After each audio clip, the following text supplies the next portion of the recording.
Yo dudes, and welcome to this week's video. So in this video we're going to be changing the head unit. So we're going to change it away from the standard one and we're going to upgrade it to something that's got CarPlay and things like that on as well.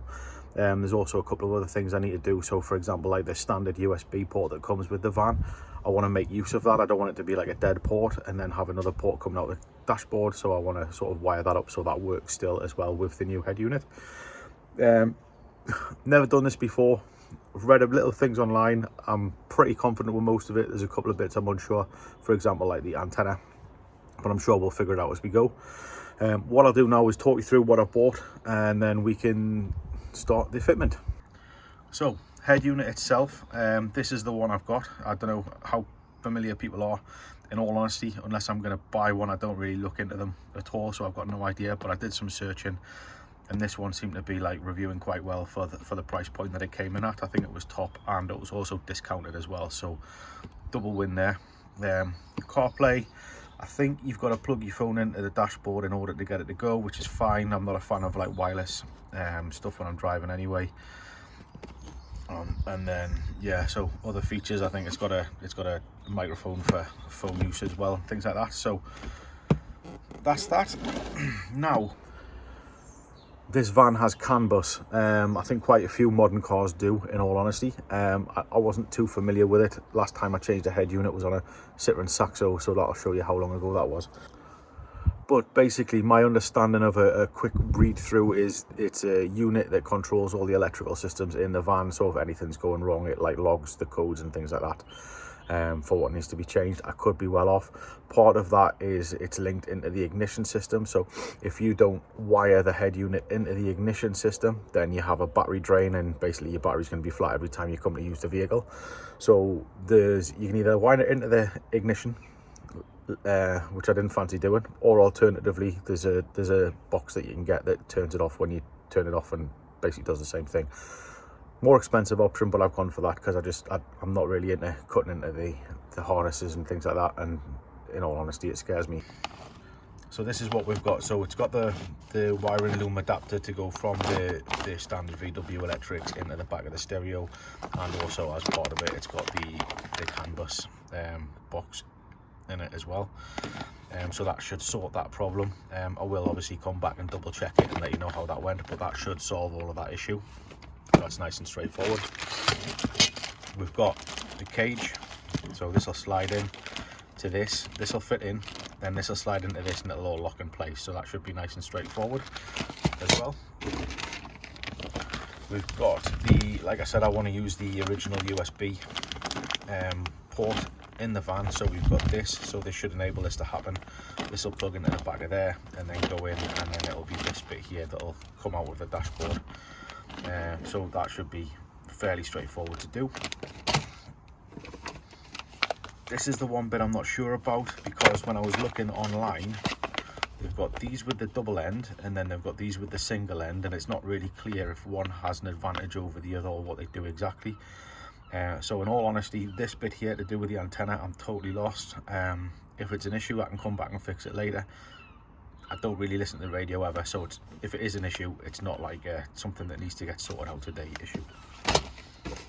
And then finally is the new fascia. So obviously replacing the existing radio head unit. The existing one's a little bit larger than the one that's going in, even though they're both like doubled in size. So just the new surround that fits in perfectly with this, so I believe.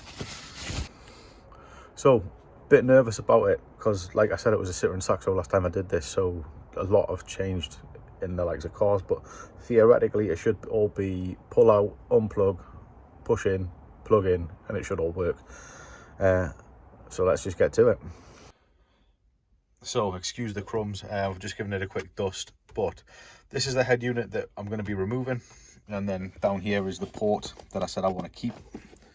Randomly sticky for some reason, but that's the port that I want to keep working, rather than have, like I said, like additional wire with a port coming out here. Might as well just wire it up to here if we can. So first thing we're going to do is remove the fascia, and then we're going to start to unscrew this and pull this out.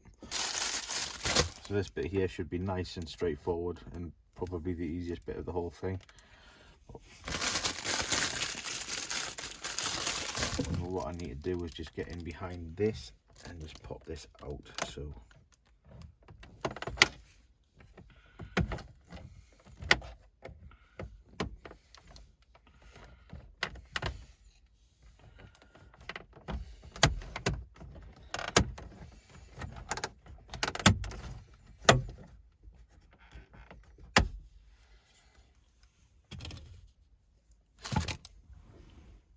there we go.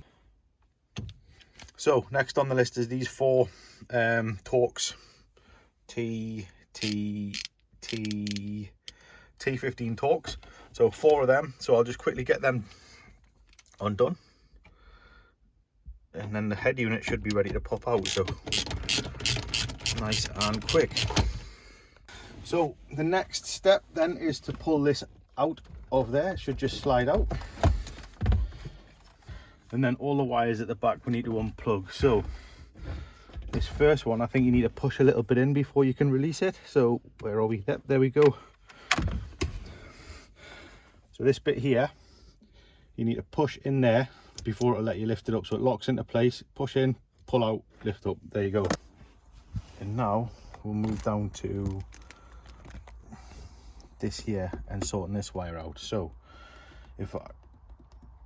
what I'm going to do is remove this first of all, detach this wire, attach the new one to it, and then as I pull that one out, feed the new one up with it, if that makes sense. You'll see what I mean anyway.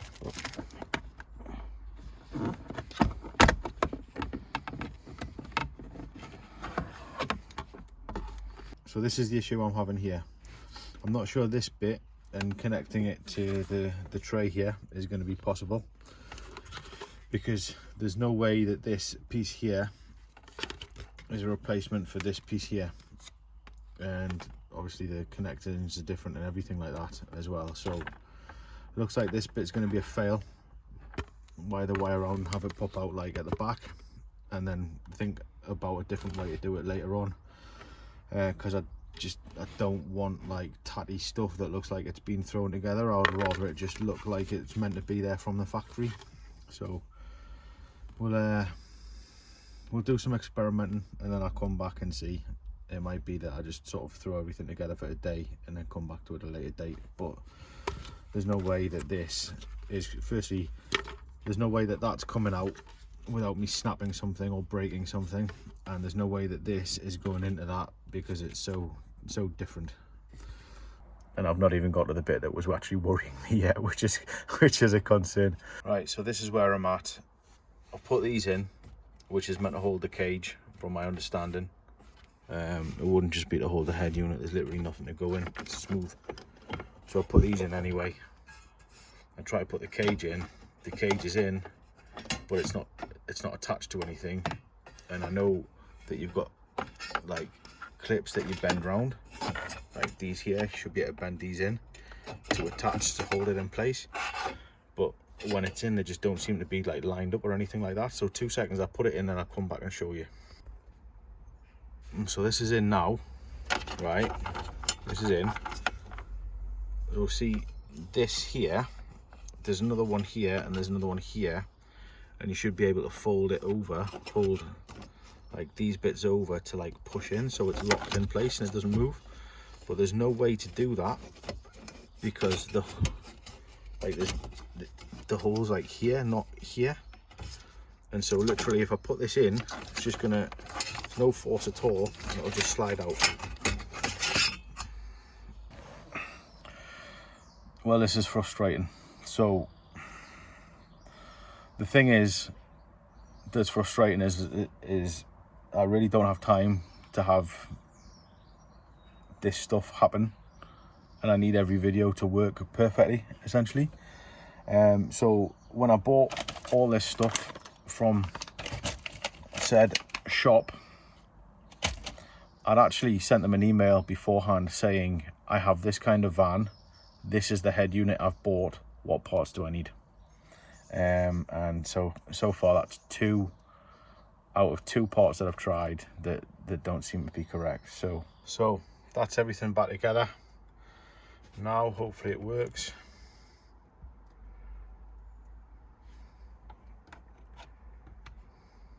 She went on to say, I just about Yeah, learned. so that's fine. Can't really tell, to be honest, that the tab there is broken. It's just sitting in place. So that's a bit frustrating. In the past, normally what I would have done is, well, I just hid the video and waited till everything was right and done it properly. I don't have time to do that now with the videos. I literally need to do one every week. And after today, it's Sunday's my next day off, so I've got like the rest of today to get this sorted. So unfortunately it's a fail. I suppose it's quite reflective on